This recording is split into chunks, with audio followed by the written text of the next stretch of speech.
because this is a resource that is available to our members. If you want to work on a costume, but you don't have access to a machine, you can ask us if you can borrow our club sewing machine, and you can have it for 1 week at a time. And at the end of the week, if no one else needs it, you can take it for another week. And for as many weeks, consequently, as you need it after that, unless someone else needs it. But in order to rent it, you have to go through the Sewing 101, learning how to use it business. That's why you're here. So real quick, how many of you have never touched a needle before? Like zero sewing experience at all. Okay, so everyone here is at least a little bit familiar with basic sewing practices. Okay. Cool. Well, that's good. That's better than a lot of people in the past. And the more you do it, the better you get. Obviously, it's just happening.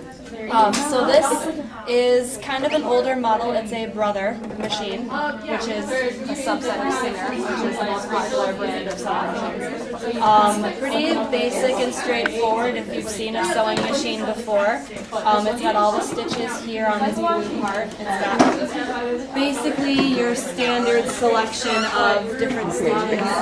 Most of the time I use 2, just because that's your basic running stitch. 3 and 4 are also good. Anything on the bottom row is going to be a little bit more complex. So if you, for example, if you have a stretchy fabric, you're advised to use a zigzag stitch because then that'll stretch with the fabric. All of these are kind of more decorative stitches that, unless you're working on something like super fancy and complex, you're probably not going to use very often. For the most part, you'll use the top row or maybe like stitch 8 or 9. I personally haven't used anything beyond 10, so it's pretty easy to figure out. The dial turns like so. Obviously, you want number 2, you turn it to number 2, like so, and then it'll stitch the number 2 stitch. Who would have thought?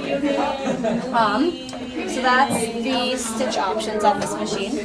As you can see, you start with a bobbin of thread. Goes on top. I'm going to show you how to wind a bobbin, even though I already have a bobbin wound up, just because that's the first step in getting your machine set up, is getting your bobbin wound. So the way that it works on this machine is this little stick thingy goes in and out on the top here. So you're going to want to take your bobbin, make sure you have a hole, an actual hole on top, because it'll fool you. There's some that just look like holes, but they're not actually holes. It's tricky. Stick it on, pop it like that, and then you're going to take your thread. And in case you forget, it's really nifty because they have little pictograms on top of the machine that will tell you how to do the threading and winding if you forget. It's pretty easy, but you can always rely on that. So if you want to crowd in closer so you guys can see. This metal thing is a little bit bent, so I apologize for that. It's an old machine. So you're going to see it has like a little notch here. What you do with your thread is you weave it under and then down, and you just kind of wind it around like so. So then it kind of forms a loop around the metal knob, and that'll make the machine like pull the bobbin so that the thread actually winds. And then you're going to want to just thread it through the top hole like so, pull it taut. And here comes the part where you step on the pedal.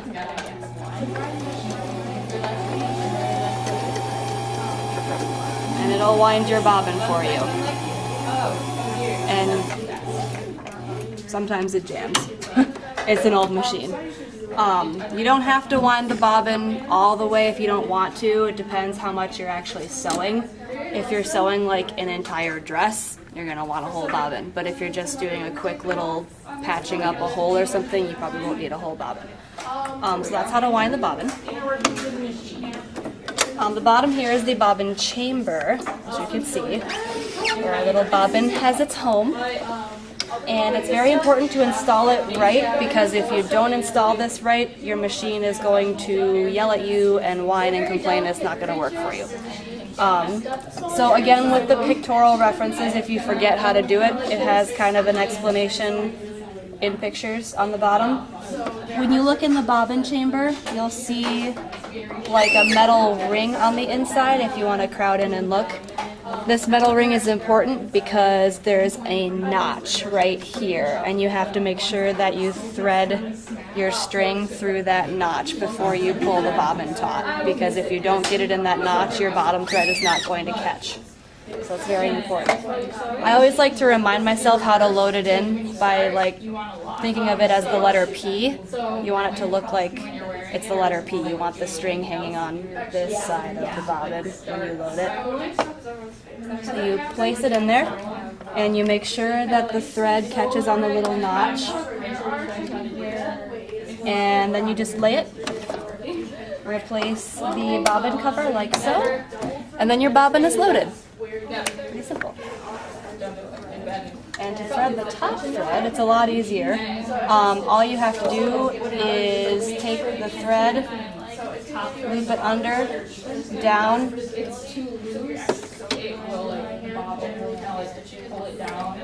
and always make sure that this knob is at the top, because there's a little metal hook inside, so you always want that to be at the top when you're threading it like this. And it goes under. Oh geez, come on.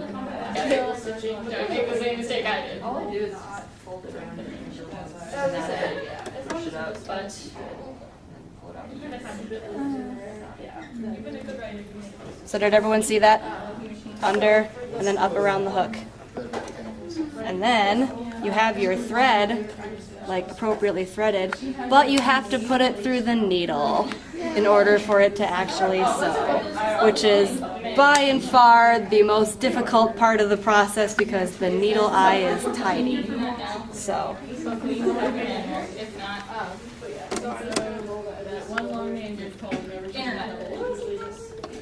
that's how I had to use my own machine. Where is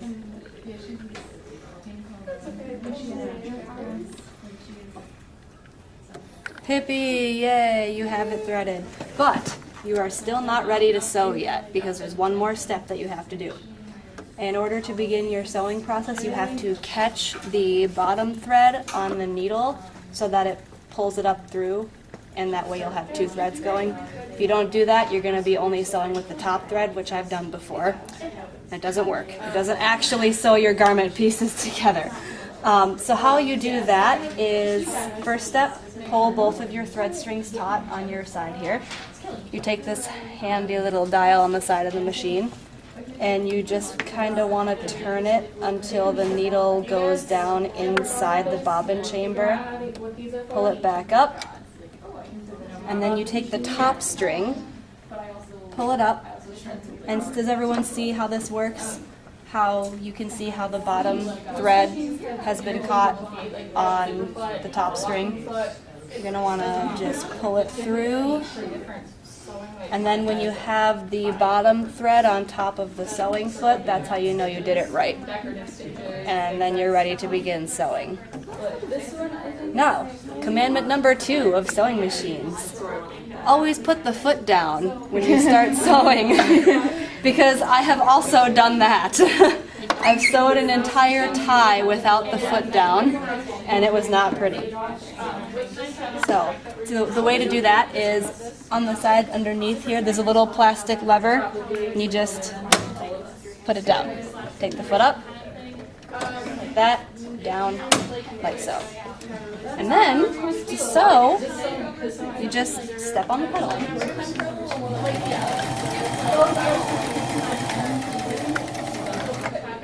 And that's a basic stitch. With many garments, it recommends back stitching to kind of make the garment more secure and the piece is actually like stitched together. So the way that you do that is this funky looking like jelly bean shaped notch right here. When you hold that down, it'll make the needle move backwards. then you release it, and it moves forwards again.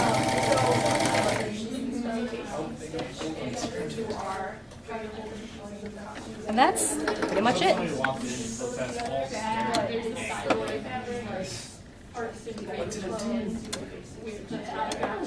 And now you have a pretty little seam. Does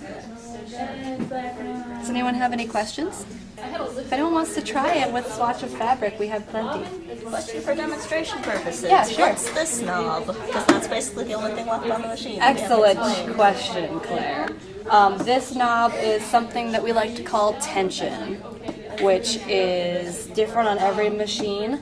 And it basically, the way that they measure tension is just basically how tightly the bottom thread is pulling on, like, against the top thread. So if you have a low tension, it's going to be a lot looser stitchings, and if you have a high tension, it's going to be a lot tighter stitches.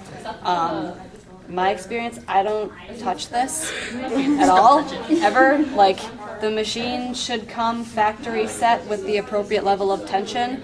And honestly, unless you're like a super experienced seamstress and you know your way around like how to fix a sewing machine and all this stuff, I just would never touch the tension. If your machine is acting funky and it needs tension repair, take it into a shop, because you can really, really mess up your machine if you turn this without needing to. Yeah. That's a good question though. And this also comes off. So if you're doing a sleeve, for example, you can have like a more narrow surface to be working with. It just kind of like slide the sleeve onto it and then sew it that way. And then it's also a handy storage compartment.